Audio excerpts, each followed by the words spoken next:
I'm going to ask you to pull out your phones if you didn't bring your Bible, because I want you to just follow with me a couple of passages. As I'm thinking about tonight and talking with Tom a little bit and Tony and some others, what I'm going to do, it just keeps slightly nuancing a little bit, but it's really an invitation to have you guys kind of step into a thought that has been kind of the center of all of what I've been praying about for the last probably 3 months, if you will. So much of what I'm going to share, I've shared before at Masses, or especially during Holy Week. But Brian used to say you had to invite somebody how many times before they actually came? Yeah.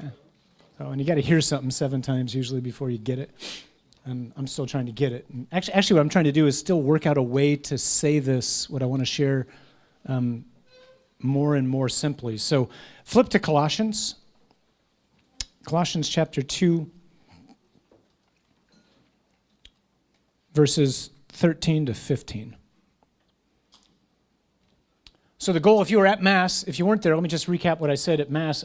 I really think the Lord wants to give us tonight a glimpse of himself that complements the ways we see him, but it fills it out. And I think he wants to really give to us the grace of growing in fearlessness and in confidence in him. I don't have any confidence in me. I don't have all that much confidence in you either. Don't have much confidence in me, but I have a ton of confidence in God. And with him, we can do extraordinary things. So I want to read this passage, and then we're going to come back to it towards the end. So St. Paul writes, "And you, who were dead in trespasses and the uncircumcision of your flesh, God made alive together with him." That's Jesus. This is 2:13.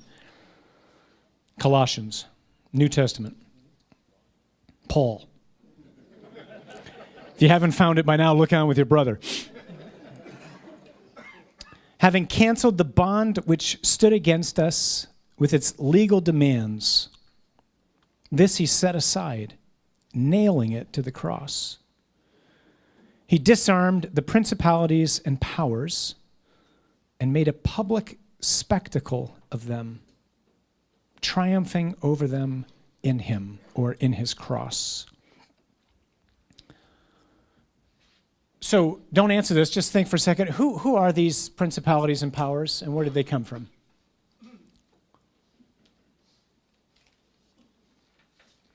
This single passage is something that I just keep chewing on over and over and over again during Lent and during Easter. And it really is increasingly so the source of my hope as I consider what it is that Jesus has done for me and for us. So again, he disarmed the principalities and powers and made a public spectacle of them, triumphing over them in him. So what I want to try to do tonight is give us a context, if you will. It's something like the biblical worldview for the battle, which some of us know and some of us have heard bits and pieces of, but think last week to the scriptures that we had for the Ascension, Jesus' command, go and proclaim the gospel. Great, okay, that's a commission entrusted to every single one of us here. It's actually primarily entrusted to you, not to me. So what's the gospel? Don't answer it. Just think really quickly. If someone came up to you and said, what's the gospel, how would you answer it? Don't tell me it's the good news. That doesn't help me. It's the good news about what? In the Archbishop's words, are you able really quickly to articulate the kerygma? You're like, Korea? I don't even know how you spell that. Like, so the CH or a K, what is that? So, like some of us here are engineers, some of us here are accountants, and it's like, isn't there a simpler way to, use words and whatnot? It's like, no, you guys have technical fields. You need to use particular words. So with the church, this is a word. Learn it. Know it. Kerygma, it's 4 parts. And if we get this, we get the worldview. And I think if, at least for me, increasingly so, if I get the biblical worldview, something like an explanation to the question, why are things so messed up? Because things are pretty messed up.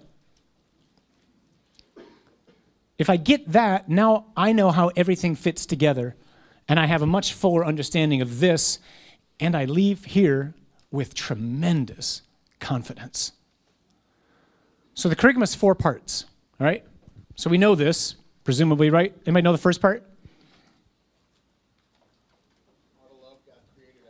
Right, out of love, God created everything. 200 bonus points to the Keys family. All right, that's the first part. So why do you exist? Why do I exist? Why does anything exist? Because God, in his great kindness, in his love, in his generosity, willed us into being. That sounds great. Well, if God's so good, and he's so generous, and he's so loving, how come my wife died? Or my child left the faith? Or I didn't get the job I wanted? Or the diagnosis came back with cancer? Or whatever it is that you and I got going on in our life. Why are things so obviously wrong? That's the second part. What's the second part? No, that's the third part. No, I'm only hinting towards the second part. You're getting ahead of me, bud. What's the second part? Yeah, sin and its consequences, right? So good God, everything he makes out of love. One of the things he makes is the angelic creatures. One of the angelic creatures is Lucifer, whose name means light bearer, who, why, rebels? Jealousy or something worse?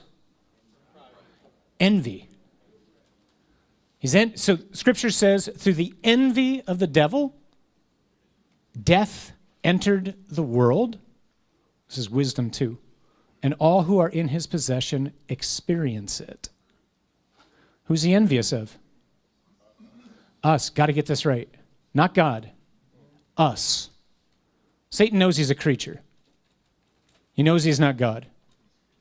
He's envious of us. What precisely is he envious of? He's envious of God's plan for us, that we would be divinized and share in his own abundant life. Satan will not stand for this.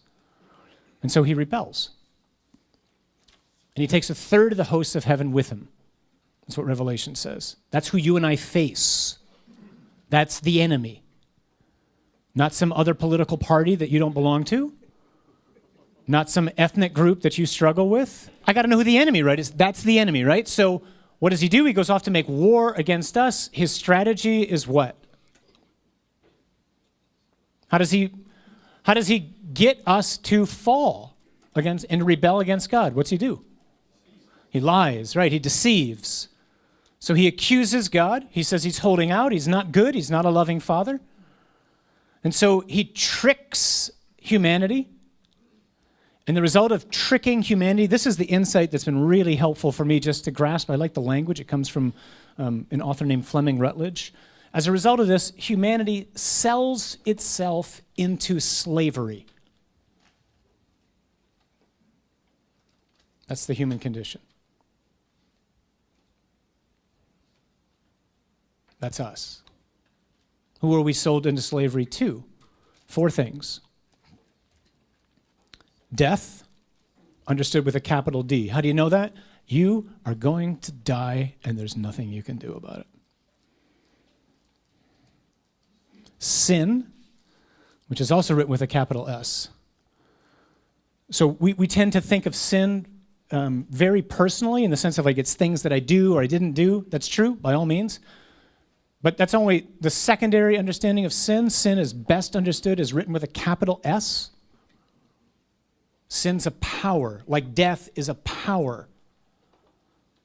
It exerts its influence on me. It's a lordship, actually. How do you know that? The easiest way I know how to explain that is what Paul says in Romans 7. The things I hate, I end up doing. Anybody relate to that? See in the confessional, right? And the things that I want to do, I oftentimes don't do. Why is this the case? It's the case because of the power of sin. And how many times have you and I said to ourselves over whatever it is that we can struggle with our lives, this is the last time I'm ever going to confess that. I am done with this, right? That's good for a few hours. Could be lust, right? And then you're walking out of the confessional, it's like your eyes caught by the next woman in line for the confessional. You're like, wow, I made it like 3 minutes. So why is this? It's because this has a power. It is a power. It's a dominion. It's a principality. And you and I, this is the bad news. And if I don't understand the bad news, I'm never going to make sense or rejoice over the good news. The bad news is you and I can't win this. You are defenseless against this, and I am defenseless against this. I am powerless on my own, apart from grace, against sin and death. I'm stuck. So it's like the enemy has a chain around my neck. And when he wants to, he just pulls it. A hasty word, an unkind thought, a lustful glance, clicking on the internet, who knows what it is, right? We all know what that feels like. That's the enemy. Third part. What's the third part, bud? Of the kerygma? Right. Christ comes to redeem us. This is the piece we got to get right. So Jesus comes, why? Flip to Matthew 12. Matthew 12, 28 and 29. He's in a discussion with the Pharisees who are accusing him of driving out demons by Satan. And he says, if it is by the Spirit of God that I cast out demons, then the kingdom of God has come upon you. Or how can one enter a strong man's house and plunder his goods unless he first binds the strong man? Then indeed he may plunder his house. This is why Jesus has come. Jesus has come to, what's the analogy? What's the image that he's using here? The world, sold under, by its own doing, sold into slavery to the powers of sin and death and Satan and hell, are bound now by the strong man, the devil. We are his possessions, apart from God. Our doing, it's our fault. And nothing will change that unless somebody stronger than him comes, breaks into his house, ties him up, and lets his possessions go. That's what Jesus has come to do. Jesus has come to bind the strong man. He has invaded the devil's kingdom by another kingdom which is infinitely stronger. He does it in disguise. So he comes to fight for us. The image that was in my mind on Palm Sunday, which I shared, which I felt like the Lord just helped me kind of better grasp the incarnation and Jesus' life and passion. Think D-Day, think Time Life magazine cover of, 60th anniversary or 70th anniversary of D-Day, 75th anniversary of D-Day next year, right? So you see the soldiers landing, the opening of the landing crafts opening up, and here's these guys with their hard hats and flamethrowers and machine guns, and why are they there? Well, they're not there to see the sights. They didn't come to have some coffee on Champs-Élysées, right? They came to go to war and to liberate people who were held hostage by a tyrant and by his tyrannical, demonic regime. So too Jesus. Jesus did not come to tell stories. Jesus came to fight. But he fights in disguise. He hides himself. He hides himself in flesh. And he's doing this because he's trying to attract the enemy to him. So this sounds silly to say out loud, but this is how a lot of us, I think, tend to look at the passion of Jesus. It's like, man, what a just horrific, unfortunate end to what would have been a really promising life. We kind of look at it almost like we look at the assassination of JFK or Abraham Lincoln or some other great figure. But this is willed by Jesus. This is the whole point. This is why he came. You can't nail God to a cross. You don't have a nail that good. The only way Jesus gets to a cross is if he wants to be there. Why does he want to be there? Because he is trying to attract the enemy to him. The fathers of the church would often say, way back at the beginning, when we would reflect on the Passion, in the first few centuries after the ascension of Jesus, it is only fitting that our enemy, who got us into slavery by deceiving us, would himself be deceived. That's what Jesus is doing. He's deceiving him. So it's almost like if you can picture the evil one standing in front of Jesus as he's dying. The conversation could, who knows, right? But could go something like this. Son, you've done some pretty extraordinary things in your life. You don't sin. That's pretty remarkable. But neither does that woman over there, your mother. And you got a whole heck of a lot of power. But in just a few minutes, you're going to be mine. Because no one escapes death. And so here you are, naked, bleeding to death, totally exposed, humiliated to the nth degree. And I am going to have you. Jesus wants that. This is this image of an ambush predator that I have found so helpful. Ambush predators are creatures who lie very still, camouflaged, so as to attract their prey. And then when the prey gets close, they pounce. Jesus is the, all caps, ambush predator. He is lying still, mounted on a cross, in disguise. His humanity has more and more and more covered his divinity so that death would get close. So it's almost as if death, this is a personification, right? But it's like the Lord is trying to get swallowed by death. We sing this song in, Tom, are you still down here? Not Baston, sorry, Orem.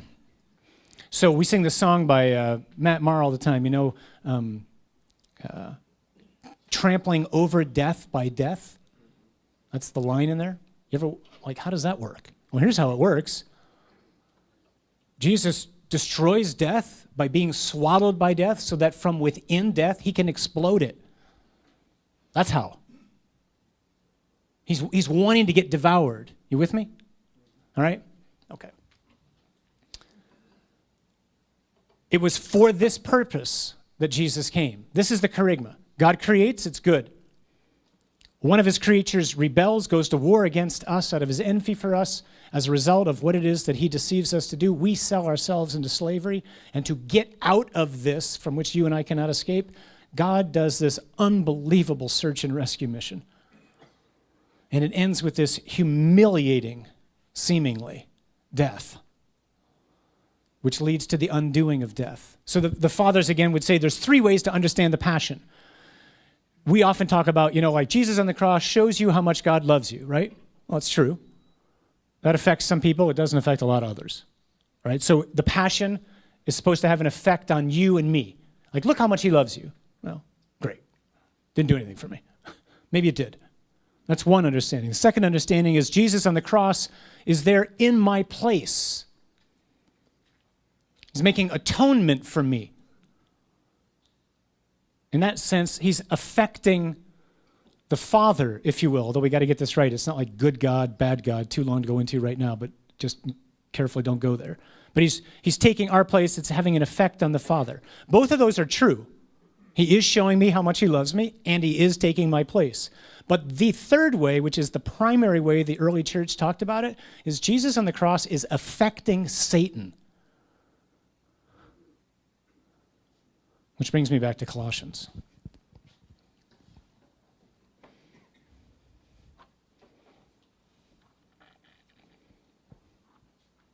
He has disarmed the principalities and powers and made a public spectacle of them, triumphing over them in him. What does this mean? So in the Roman Empire, when Caesar would go off to fight in Gaul, and they would win, they would capture the king of Gaul, and they would bring him to Caesar, and they would cut his clothes off, and he would stand there naked in front of the king, in front of Caesar. And then Caesar would lead a parade back to Rome, and he'd be in the front, surrounded by his soldiers. Behind him would be all the slaves that they had captured. Behind them would be all the spoils that they had taken from Gaul. And lastly, in a cage, stripped naked, chained, would be the king of Gaul, or whoever it is that they conquered. And Caesar would walk or ride through the city streets of Rome into the forum, and then they would get into the center of the forum. They would parade this now defanged king to all the people, and then they would execute him. This is what Jesus has done to Satan. He has stripped him. He has no power anymore. Not if Jesus is alive in you and me. He has no power over me. I don't mean this to be naive. He still attacks me like crazy, okay? And he will tonight again, I know. But he has no power.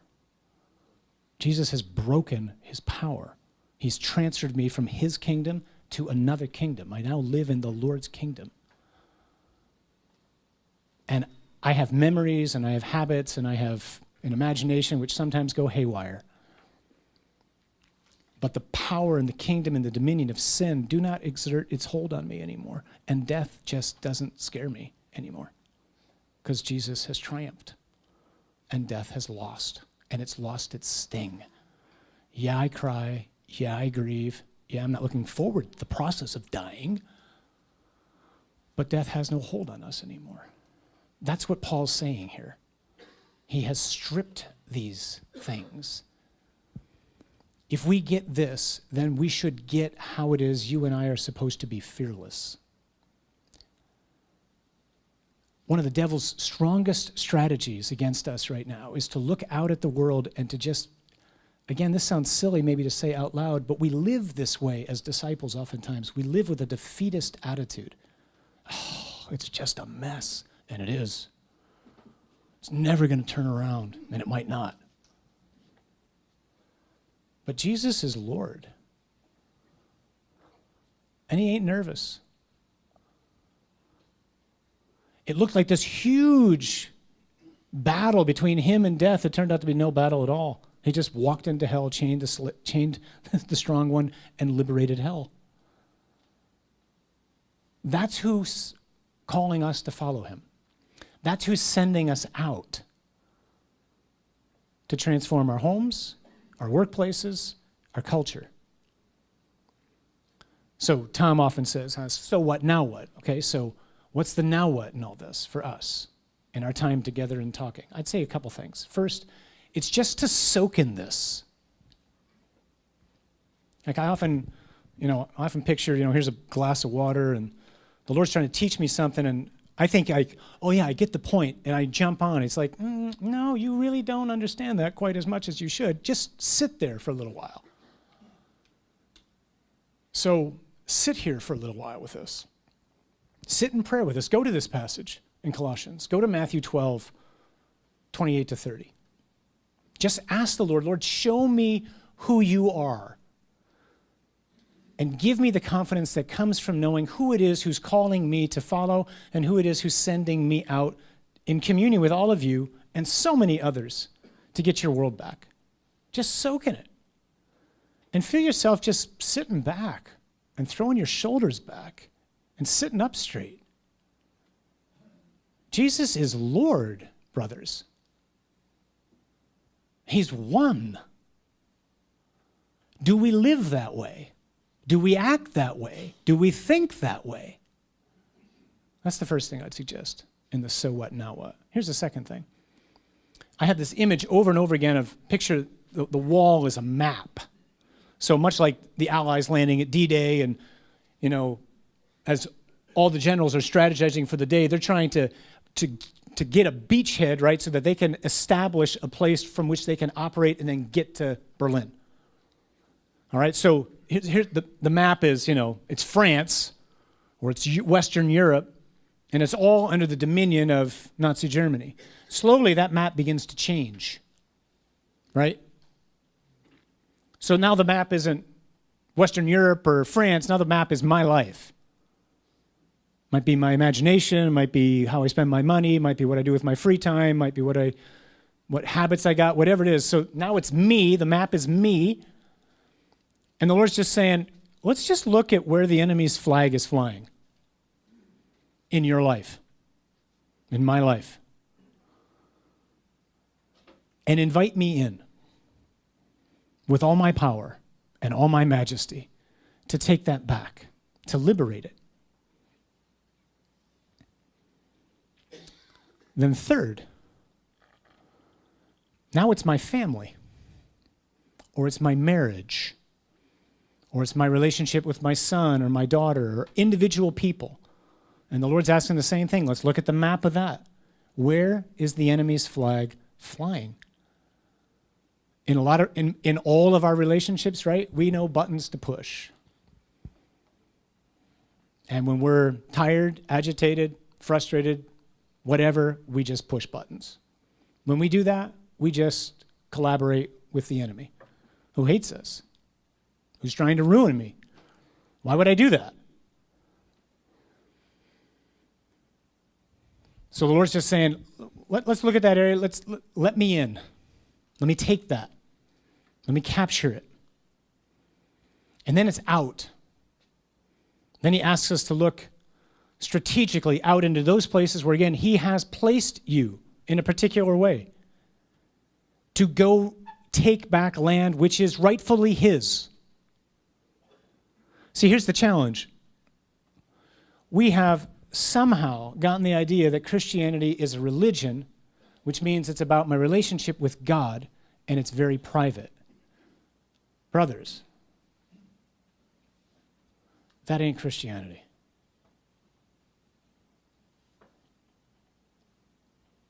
At all. Or it's a really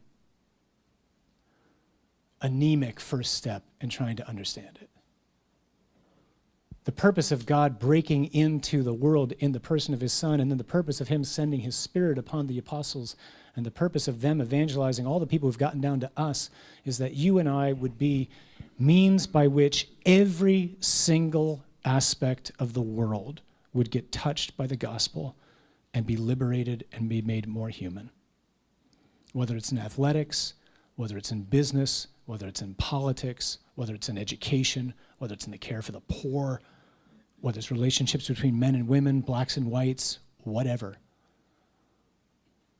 That's what the gospel's for. The gospel's not a religion. Did anyone know what the early church was described as? What do they call the first Christians? They belonged to what? The way. Exactly. It was a way. It was something that people saw. There was no private life, more or less, in the first century. Everything was done in public. There's no electricity. You're not going inside to watch TV. Everything happens outside. Everybody knows whether you went to the altar, to the temples to pay homage to the gods. I saw Heffernan wasn't there this week. I wonder what's up with him. I mean, like, this just spread. People observed this. And the gospel changed everything. And here's the key. As N.T. Wright in this book on Paul, which is a fantastic book, he talks at one point, people who had heard the Roman Empire say over and over again, we're all about this and this is what we're going to do for you. All of a sudden, when they see Christianity in comparison to that, they go, that's a lot of talk, and we know it's not true. That's not our experience. They're actually doing it. And so the gospel just attracted people to it like crazy. That's why Jesus founded a church. so that we would go and gather the nations in. Guys, the church is doing a really bad job of this. Because it's risky. We might get stoned, shunned, called names, and we will. So what? Jesus is Lord. He's unconquerable. So, the charisma is the context. The so what, now what is, okay, so I got to soak in this. I got to see where the Lord's asking me to look at the map of my life, and where is it that the enemy's flag is flying, and ask the Lord into that, invite him into that. He's not looking like, Bob, you got to let me into that area, you stupid idiot, let me in. He's just going, son, let me in. Just surrender. It's never a reprimand like that. It's an invitation. Let me into that. I got freedom for you. I got liberation for you. I got more for you. Then let's look at our families, if we're married, then our work, then everything else around us. And then we go and we get to work and we ask him to heal this mutated understanding of faith being something that's for us when we get together on a Wednesday morning or a Tuesday night, when we're in church on Sunday or Saturday evening. That's incomplete. This is all for going out there because he wants his world back. And he could do it without us, but for some reason, he doesn't want to. He wants you and me to be involved so that when it's all over, we can sit around and roll up our sleeves and go, Steve, look at that, man. I got that. Fighting alongside you for the king. Gosh, it was worth it.